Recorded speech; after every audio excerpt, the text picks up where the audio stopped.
بسم اللہ الرحمن الرحیم۔ السلام علیکم ورحمۃ اللہ وبرکاتہ۔ دوستوں، مالدیپ جو صرف 2 ماہ میں بدمت چھوڑ کر پورا مسلمان ملک ہوا۔ مالدیپ بحر ہند میں واقع ایک سیاحتی ملک ہے۔ یہ ملک 1192 چھوٹے جزیروں پر مشتمل ہے، جن میں سے صرف 200 جزیروں پر انسانی آبادی پائی جاتی ہے۔ مالدیپ کی 100% آبادی مسلمان ہے، جبکہ یہاں کی شہریت لینے کے لیے مسلمان ہونا ضروری ہے۔ عجیب بات یہ ہے کہ مالدیپ بدمت کے پیروکاروں کا ملک تھا۔ صرف 2 ماہ کے اندر اس ملک کا بادشاہ، عوام اور خواص سب دائرہ اسلام میں داخل ہو گئے۔ مگر یہ معجزہ کب اور کیسے ہوا؟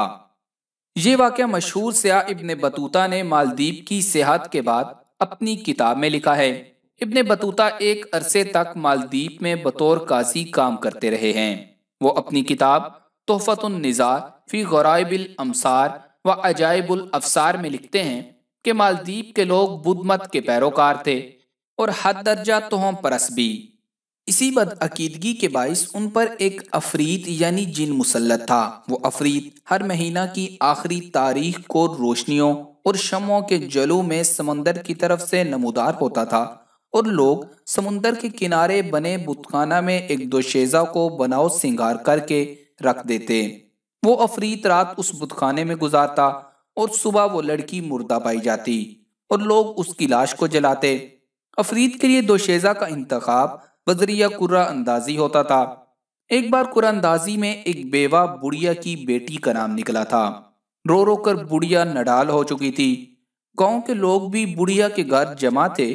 دور سے آئے ایک مسافر نے بھی بڑھیا کے گھر کا رخ کیا۔ اس کے استفسار پر اسے سب کچھ بتایا گیا کہ عفریت کے مظالم کتنے بڑھ گئے ہیں۔ مسافر نے بڑھیا کو دلاسا دیا اور عجیب خواہش کا اظہار کیا کہ آج رات آپ کی بیٹی کی جگہ بت خانے میں مجھے بٹھایا جائے۔ پہلے تو وہ لوگ خوف کے مارے نہ مانے کہ عفریت غصہ ہوئے تو ان کا انجام بد ہو سکتا ہے، لیکن مرتے کیا نہ کرتے، وہ راضی ہو گئے۔ مسافر نے وضو کیا اور بت خانے میں داخل ہو کر قرآن مجید کی تلاوت شروع کر دی۔ عفریت آیا اور کبھی واپس نہ آنے کے لیے چلا گیا۔ لوگ صبح صبح بت خانہ کے باہر جمع ہوئے تاکہ لاش جلائی جا سکے، لیکن مسافر کو زندہ دیکھ کر وہ سکتے میں آ گئے۔ یہ مسافر مشہور مسلم دائی، مبلغ اور سیاح ابو البرکات بربری تھے۔ ابو البرکات کی آمد اور عفریت سے 2 ہاتھ ہونے کی خبر جنگل میں آگ کی طرح پھیل گئی۔ بادشاہ نے شیخ کو شاہی اعزاز کے ساتھ اپنے دربار میں بلایا۔ شیخ ابو البرکات نے بادشاہ کو اسلام کی دعوت دی۔ بادشاہ نے اسلام قبول کیا اور صرف 2 ماہ کے اندر مالدیپ کے سب لوگ بدمت سے تائب ہو کر مسلمان ہو چکے تھے۔ یہ 1314 عیسوی کی بات ہے۔ اس مبلغ اور دائی نے مالدیپ کو اپنا مسکن بنایا، لوگوں کو قرآن و حدیث کی تعلیم دی، ہزاروں مسجدیں تعمیر کیں اور مالدیپ میں ہی فوت ہوئے، اسی مٹی پر ہی دفن ہوئے۔ کہنے کو ابو البرکات بربری ایک شخص، لیکن تنہا ایک امت کا کام کر گئے۔